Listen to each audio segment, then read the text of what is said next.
Assalamualaikum warahmatullahi wabarakatuh. Sebelumnya, perkenalkan, nama saya Damali Sayanti. Saya bersama dengan rekan saya, Marwan Tribastian. Kami dari kelompok Rombel Teknik Sipil kelas TS03 untuk mata kuliah Teknik Pantai dari Universitas Tidar.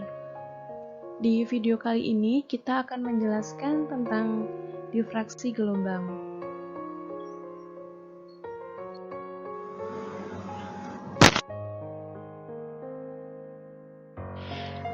Apabila suatu deretan gelombang bergerak menuju pantai, gelombang tersebut akan mengalami perubahan bentuk yang disebabkan oleh proses refraksi dan pendangkalan gelombang, difraksi, refleksi, dan gelombang pecah.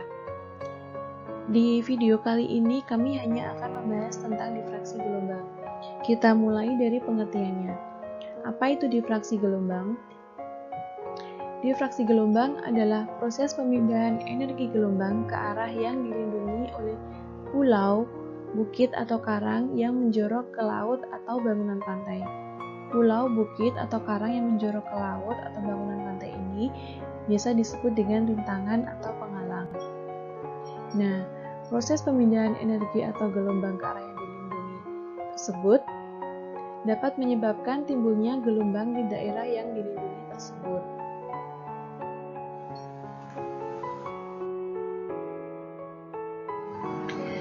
Nah, berikut adalah konsep dari difraksi gelombang yang sudah kami rangkum.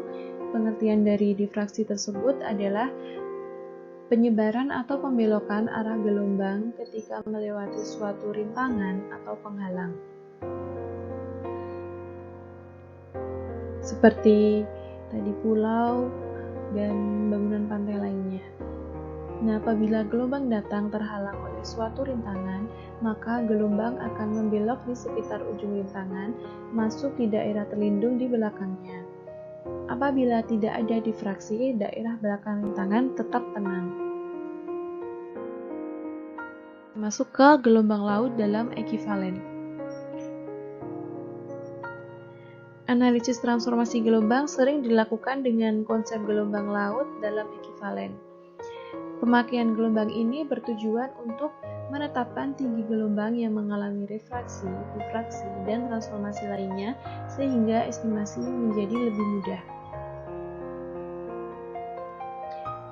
Nah, tinggi gelombang laut dalam ekivalen ini bisa ditentukan dengan rumus berikut. K aksen dikali KR dikali H0. K aksen adalah koefisien difraksi, KR adalah koefisien refraksi, dan H0 adalah tinggi gelombang laut dalam. Jenis difraksi berdasarkan penghalang. Yang pertama adalah difraksi tunggal. Nah, seperti ini. Ini gelombang datang, kemudian ini ada sebuah penghalang atau rintangan.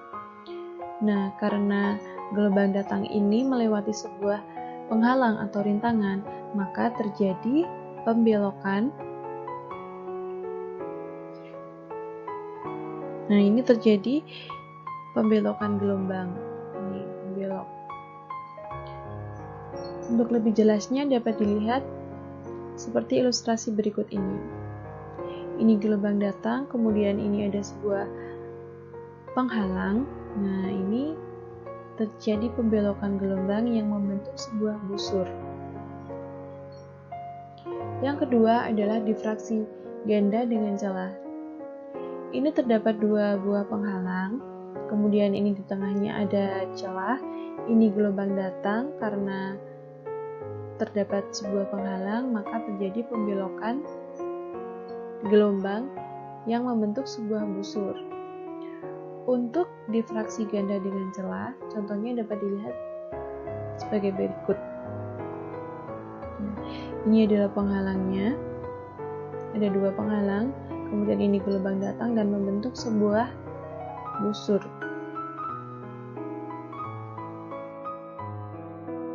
Nah, ini masuk ke difraksi gelombang. Ini termasuk dari salah satu contoh difraksi tunggal. Ini ada sebuah rintangan, dan ini adalah puncak gelombang. Ini arah gelombang datang. Untuk kedalamannya kita anggap konstan. L merupakan panjang dari satu gelombang, dan P merupakan ujung dari penghalang. Kemudian arah gelombangnya ini selalu tegak lurus. Pada rintangan tunggal, tinggi gelombang di suatu tempat di daerah tertentu tergantung dari jarak titik tersebut terhadap ujung rintangannya. Ini adalah ujung rintangan, dan ini adalah titik yang ditentukan, ini titik A. Tergantung pada jarak titik tersebut terhadap ujung rintangannya. Misalnya ini titik A, ini tinggi gelombangnya bergantung dari jarak titik R atau jarak dari A, titik A ke P. Nah, gelombang datang, kemudian karena melewati sebuah rintangan, maka terjadilah pembelokan gelombang. Ini pembelokan gelombang seperti yang di contoh tadi, ya, dan membentuk busur dengan sudut theta dan beta. Kemudian di sini ada K-aksen. K-aksen ini merupakan koefisien difraksi atau perbandingan antara tinggi gelombang di ujung P dengan gelombang di belakang rintangan atau di A ini. Di sini nanti akan ada tinggi gelombang atau HP, dan di sini ada tinggi gelombang dari gelombang di belakang rintangan ini ada HA. Nah, untuk rumusnya sebagai berikut. K-aksen adalah HA per HP. HA ini adalah tinggi gelombang di belakang rintangan, dan K-aksen merupakan koefisien difraksi, dan HP ini merupakan tinggi gelombang di belakang rintangan. Nah, R ini merupakan jarak dari A ke P. L merupakan tadi panjang satu gelombang.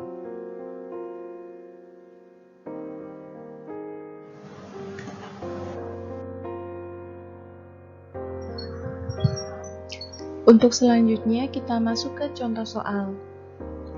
Suatu deret gelombang dengan periode 8 detik menuju pemecah gelombang dengan membentuk sudut theta sama dengan 60 derajat. Kedalaman air di belakang pemecah gelombang adalah 10 meter dan dianggap konstan. Hitung tinggi gelombang di titik A yang berjarak 140 meter dari ujung pemecah gelombang dan membentuk sudut beta sama dengan 30 derajat terhadap puncak gelombang. Tinggi gelombang di ujung rintangan adalah 2 meter.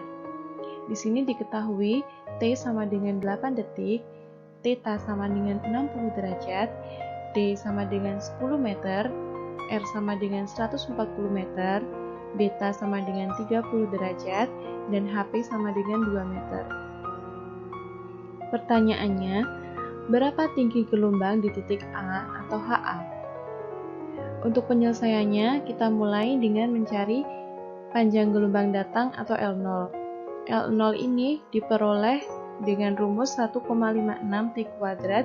Kita masukkan T sama dengan 8 detik, kita peroleh nilai 99,84 meter. Langkah selanjutnya adalah mencari perbandingan kedalaman dengan panjang gelombang. D per L0, kita masukkan angka-angkanya, dan kita peroleh nilai D per L0 sama dengan 0,1002.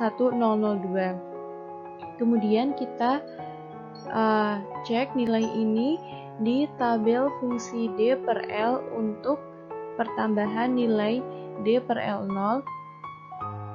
Nah, karena nilai ini termasuk di antara dua angka, maka untuk menentukan nilai D per L-nya ini kita lakukan dengan langkah interpolasi. Dengan interpolasi kita peroleh nilai D per L sama dengan 0,14115. Setelah itu, kita lanjutkan dengan rumus L.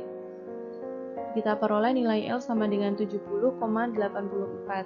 Selanjutnya adalah kita masukkan angka-angka yang sudah kita ketahui ke rumus R per L. 140 meter dibagi 70,84 sama dengan 1,98. Kita bulatkan menjadi 2. Setelah itu, kita bandingkan lagi dengan tabel R per L untuk theta sama dengan 60 derajat, beta sama dengan 30 derajat, dan R per L sama dengan 2. Melalui tabel ini kita ketahui dan kita peroleh nilai K aksen sama dengan 0,28. Setelah semuanya diketahui, kita masukkan ke rumus mencari tinggi gelombang di titik A atau HA. HA sama dengan K aksen dikali HP. Kita masukkan angka-angkanya, kita peroleh HA sama dengan 0,56 meter. Jadi, tinggi gelombang di titik A atau HA sama dengan 0,56 meter. Nah, karena adanya transfer energi, tinggi gelombang tidaklah sama dengan tinggi gelombang di belakang rintangan.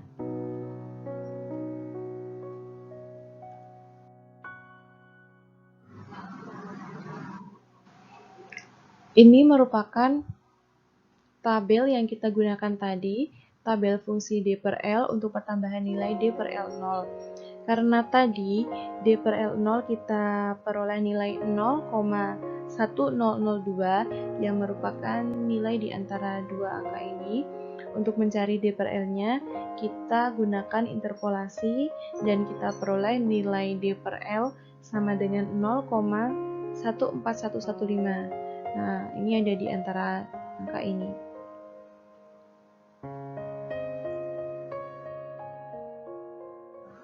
Sekian video dari kelompok kami. Semoga bermanfaat.